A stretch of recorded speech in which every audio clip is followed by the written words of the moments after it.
Работата свърши вече, часовникът удари 5.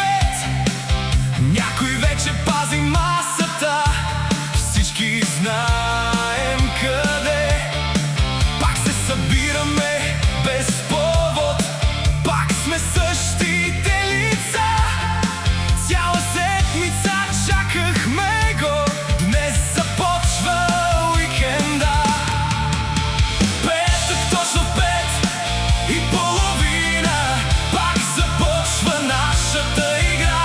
Само по една, така започва, а се прибираме сутринта. Петък точно в 5:30, масата отново е една. Смях, приятели и 2 студени, май това ни трябва на света.